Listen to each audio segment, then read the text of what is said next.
votre bâtiment va s'écrouler, s'incliner, tomber ou alors s'effondrer si vous ne faites pas cet essai au préalable. Alors, de quoi s'agit-il? Il s'agit simplement d'un essai qui permet justement d'évaluer la capacité portante du sol, c'est-à-dire à quelle profondeur on doit entrer dans le sol pour pouvoir trouver la force capable de porter notre bâtiment. On ne se lève pas un beau matin, on commence à dire 2 mètres, 3 mètres, 5 mètres, 6 mètres, non. C'est cet essai-là qui permet justement d'évaluer exactement la capacité portante du sol. Alors, comment ça se passe? Quel est le principe? Simplement, essayez d'imaginer ce clou-ci. Lorsqu'on a par exemple ce clou-ci, essayez d'imaginer, si vous prenez un clou, vous essayez de l'enfoncer par exemple dans de l'eau. Pap, pap, pap, pap. Vous êtes d'accord avec moi que le clou va entrer dans l'eau très facilement. Si vous prenez ce même clou et que vous essayez de l'enfoncer dans du beurre, pap, pap, pap, pap, le clou va s'enfoncer dans du beurre très facilement. Mais par contre, si vous prenez ce clou et vous essayez de l'enfoncer dans un mur, pap, pap, pap, pap, vous allez vous rendre compte que le mur va faire une certaine résistance.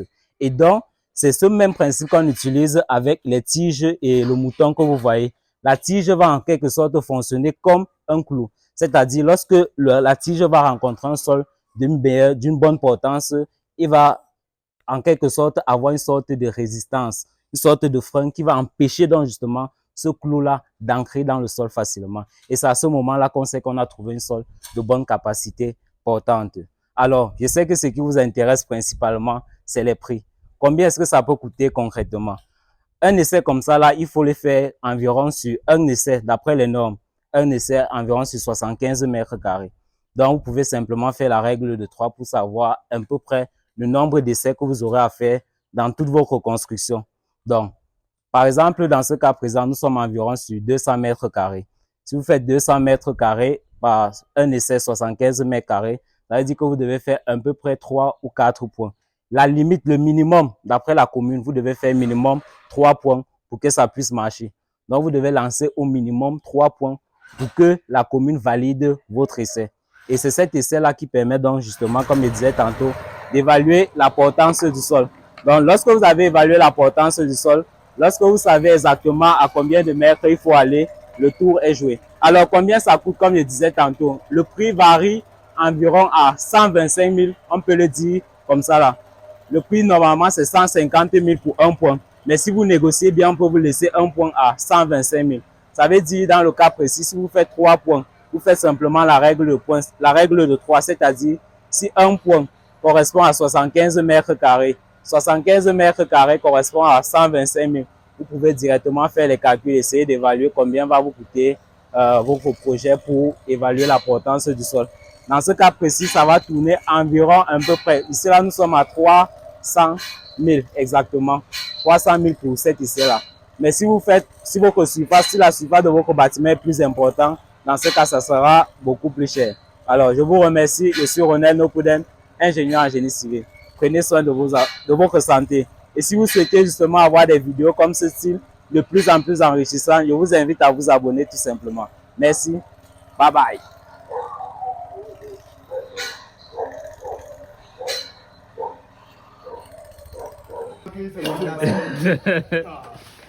不带可以啊，抓个呢。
C'est les gars qui mergent. C'est ça qui monte dessus, gars. C'est ça qui est